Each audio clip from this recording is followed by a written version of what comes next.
1월 3일 금요일 여호수아서 2장 1절로 24절 믿음의 선택입니다. 여리고 성과의 전쟁을 앞두고 여호수아는 두 정탐꾼을 보냅니다.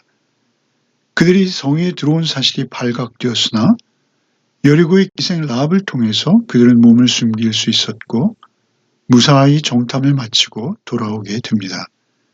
이 일로 그들은 라합과 약속을 맺고 그와 그의 가족을 보호하기로 하는 것이죠. 먼저 1절로 7절을 읽겠습니다. 눈의 아들 여호수아가 시딤에서 두 사람을 정탐꾼으로 보내며 이르되 가서 그 땅과 여리고를 엿보라 하매 그들이 가서 라합이라 하는 기생의 집에 들어가서 거기서 유숙하더니 어떤 사람이 여리고 왕에게 말하여 이르되 보소서 이 밤에 이스라엘 자손 중에 몇 사람이 이 땅을 정탐하러 이리로 들어왔나이다.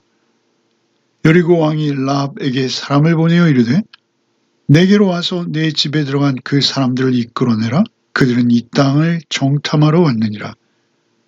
그 여인이 두 사람을 이미 숨긴지라 이르되 과연 그 사람들이 내게 들어왔으나 그들이 어디서 왔는지 나는 알지 못하였고 그 사람들이 어두워 성문을 닫을 때쯤 되어 나갔으니 어디로 갔는지 내가 알지 못하나 급히 따라가라. 그리하면 그들을 따라잡으리라 하였으나 그가 이미 그들을 이끌고 지붕에 올라가서 그 지붕에 버려놓은 삼대에 숨겼더라. 그 사람들은 요단 나루터까지 그들을 쫓아갔고 그들을 뒤쫓은 자들이 나가자 곧 성문을 닫았더라. 여리고성을 공격하기에 앞서 두 명의 정탐꾼을 보내죠. 그들은 여리고의 기생 라합의 집에 유숙합니다. 놀랍고도 신비한 만남인 것이죠.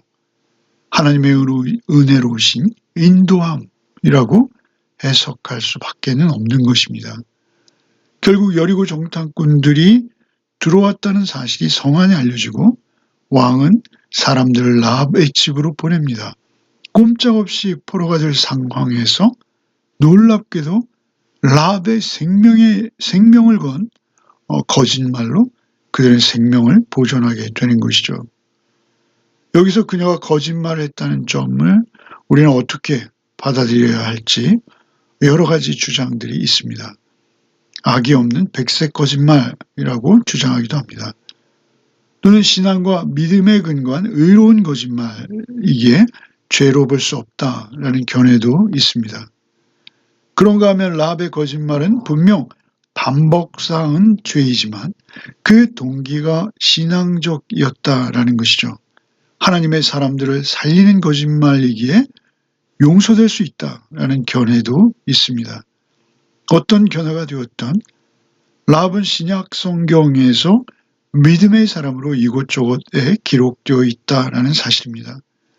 결국 그녀의 도움으로 정탐꾼들은 생명을 구할 수 있게 된 것이죠. 8절부터 읽겠습니다.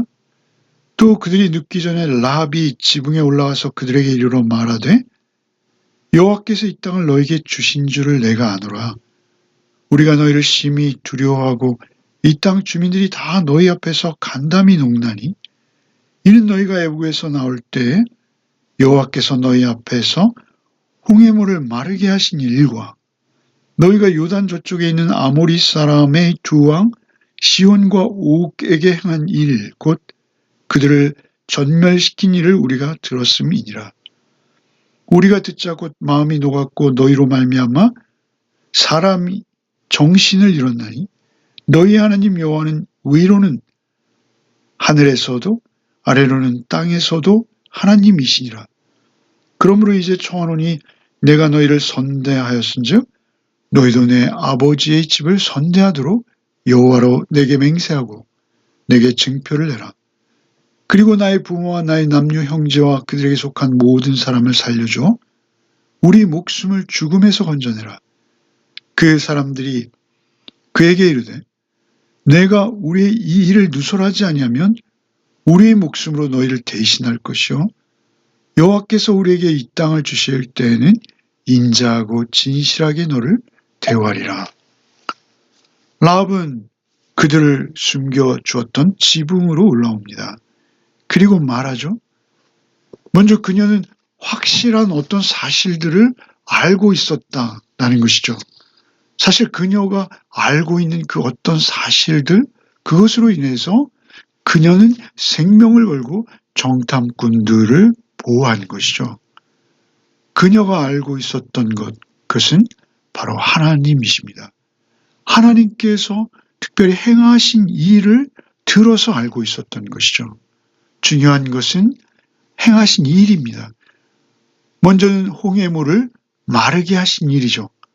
그리고 그들을 건너게 하신 일, 그리고 요단 동편의 두 왕들을 물리치게 하신 일. 본문에는 일이라는 단어가 계속 반복되고 있어요. 이 일들은 너희 하나님 여호와께서 행하신 일들이요. 그 일들에 대해서 내가 들을 때 우리의 마음이 녹았고 여리고 사람들의 정신이 잃을 만큼 큰 두려움에 휩싸였다라는 것이죠.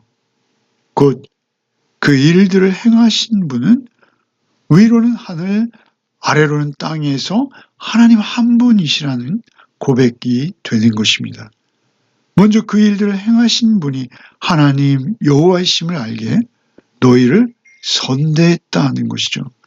여기서 선대했다라는 이 히브리어는 우리가 잘 알고 있는 헤세드입니다. 자비죠. 하나님의 일방적인 자비를 말할 때 그렇게 말하죠. 하나님께서 언약적 관계로 우리를 찾아오시고 우리를 선하게 대하시죠. 하나님의 사랑입니다.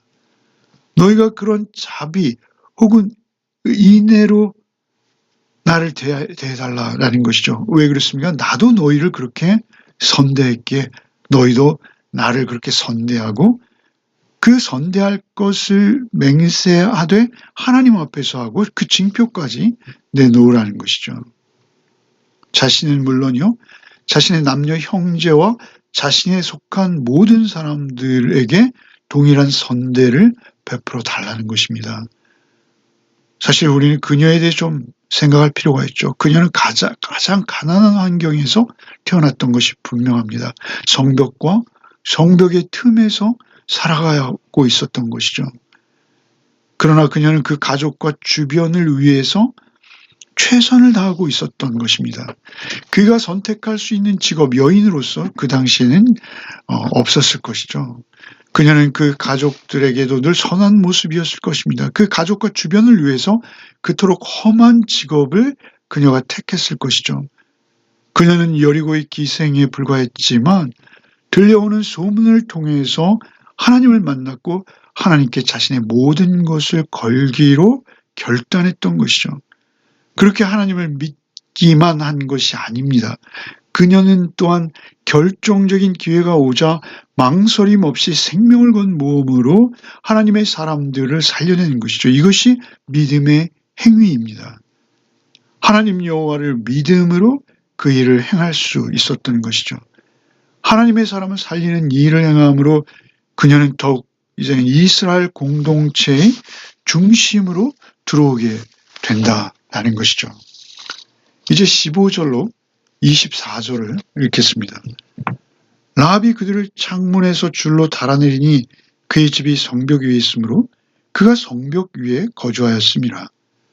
라합이 그들에게 이르되 두렵건대 뒤쫓는 사람들이 너희와 마주칠까 하노니 너희는 산으로 가서 거기서 사흘 동안 숨어 있다가 뒤쫓는 자들이 들어간 후에 너희의 길로 갈지니라. 그 사람들이 그에게 이르되 내가 우리에게 서약하게 한 이 맹세에 대하여 우리가 허물이 없게 하리니 우리가 이 땅에 들어올 때 우리를 달아내린 창문에 이 붉은 줄을 매고 내 부모와 형제와 내 아버지의 가족을 다 내 집에 모으라. 누구든지 내 집을 나가서 거리로 가면 그 피가 그의 머리로 돌아갈 것이요 우리는 허물이 없으리라. 그러나 누구든지 너와 함께 집에 있는 자에게 손을 대면 그의 피는 우리의 머리로 돌아오려니와 내가 우리의 이 일을 누설하면 내가 우리에게 서약하게 한 맹세에 대하여 우리에게 허물이 없으리라 하니 라합이 이르되 너희의 말대로 할 것이라 하고 그들을 보내어 가게 하고 붉은 줄을 창문에 매이라. 그들이 가서 산에 이르러 뒤쫓는 자들이 돌아가기까지 사흘을 거기 머물매 뒤쫓는 자들이 그들을 길에서 두루 찾다가 찾지 못하니라. 그 두 사람이 돌이켜 산에서 내려와 강을 건너 눈의 아들 여호수아에게 나가서 그들이 겪은 모든 일을 고하고 또 여호수아에게 이르되 진실로 여호와께서 그 온 땅을 우리 손에 주셨으므로 그 땅의 모든 주민이 우리 앞에서 간담이 눕도이다 하더라. 줄을 매달아 표시하되 특별히 붉은색으로 요구하고 있어요. 그것은 눈에 잘 보이기도 하지만 생명의 의미로 붉은색을 지시했다라는 해석이 있습니다. 그 유명한 주석가들로 클레멘트, 저스틴, 그리고 오리겐이나 루터와 같은 학자들이 동일하게 이 붉은 줄은 장차 오실 그리스도의 속죄의 피를 예표하는 것으로 봐야 한다. 이런 주장을 하고 있습니다. 또 다른 메추엘리, 우리가 잘 아는 그 메추엘리라는 주석가는 출애굽 때에 문설주에 발라진 6월절 어린 양의 피와 같은 맥락에서 이 붉은 줄을 보아야 한다라고 말하고 있습니다. 우리가 잘 아는 초대교회 교부 오리겐은 이 두 정탐꾼이 내 집안으로 모으라 라는 말을 듣죠. 그 집안이라는 것을 강조하는 것은 어떤 그리스도를 통한 구원은 오직 교회 안에서만 보장될 수 있다라는 의미로 해석하고 있습니다. 이러한 주석가들의 주장을 통해서 우리는 구원을 예표하고 있다라고 이 행위와 사건들을 바라볼 수 있는 것이죠. 라합이 그 줄을 내리지 않거나 구원하고자 하는 사람들이 집 밖에 있을 경우는 그 피가 자기에게 돌아갈 것이다 라고 언약을 맺고 있어요. 그가 죽임을 당해도 그 책임은 자기들에게 없을 것이다 라는 것이죠. 언약을 지키지 않은 자에게 그 책임이 있다라는 것입니다. 이 제안에 대해서 라합은 전적인 순종으로 자신과 자신의 권속이 멸망으로부터 구원 얻을 수 있는 길은 오직 붉은 줄을 내리고 그 집안에 머물러야 한다라는 것에 동의하고 있는 것이죠. 그리고 놀라운 것은 신약 성경에 라합이 그리스도의 족보에 오르고 있다는 것이죠. 마태복음 1장 5절입니다. 살몬은 라합에게서 보아스를 낳고 보아스는 룻에게서 오벳을 낳고 오벳은 이새를 낳고 결국 라합은 룻의 남편 보아스의 어머니가 됩니다. 그리고 그 혈통으로 다윗의 왕 곧 메시아가 오시게 되는 것이죠. 그 메시아의 족보에 오르는 영광을 얻게 되었다라는 것이죠. 더불어 그녀는 믿음의 전당, 성경 전체에서 믿음의 전당이라 할 수 있는 히브리서 11장에 그녀의 이름을 기록하고 있다라는 것이죠. 그녀의 이름이 기록되었다는 것입니다. 야고보서 2장에서는 그녀가 행함으로 의롭다함을 얻었다라고 그녀의 이름과 명확히 기록되고 있는 것이죠. 그녀는 하나님의 소식을 들었고 그 들음에서 믿음이 났을 뿐 아니라 그 믿음은 행함으로 이어져서 증명되고 있다라는 것이죠. 결국 인간의 구원은 전적인 믿음과 그 믿음에 따른 순종의 행동으로 이루어지고 있다라는 것을 우리는 여기서도 확인할 수 있습니다. 이방인 창기에 불과한 그녀였으나 믿음의 전당에 오른 반면 우리가 놀라운 것은 이스라엘 순수혈통을 이어받은 아간이 앞으로 7장에서 등장합니다만 탐욕에 사로잡힙니다. 결국 그의 범죄로 인해서 이스라엘 전체가 전쟁에서 패하는 아주 끔찍한 어려움을 당하게 되죠. 결국 아간 자신은 물론이요 가족들까지 투석형으로 죽음에 이르고 마는 것을 볼 수 있습니다. 그러니까 우리의 구원은 철저히 그의 믿음 안에 기반한다. 믿음에 연유한다라는 것이죠. 이어서 두 정탐꾼은 라합의 충고를 충실하게 따르죠.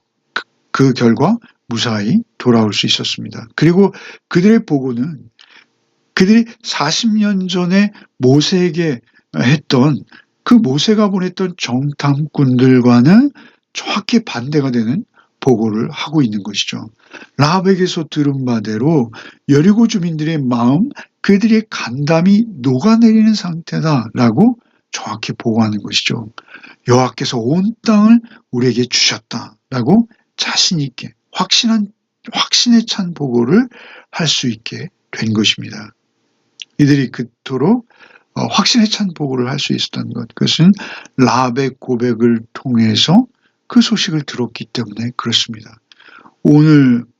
우리도 오늘 하루의 삶 속에서 오직 믿음의 고백을 할 수 있는, 믿음 안에서 판단하고 선택하고 행동할 수 있는 하루의 삶들을 살아내는 복이 우리 모두에게 있기를 바랍니다. 기도하시겠습니다. 주님, 오늘도 믿음 안에서 살아갈 수 있는 한날을 주시니 참으로 감사합니다. 언제나 하나님의 성품을 따라 믿음으로 그 공의로우심과 사랑을 실천하며 한날을 살아내게 하여 주시옵소서. 오직 한 분 하나님의 의로우심과 사랑하심만이 영원한 것을 오늘도 잊지 않는 하루가 되게 하여 주시옵소서. 예수 그리스도를 받들어 기도합나이다. 아멘.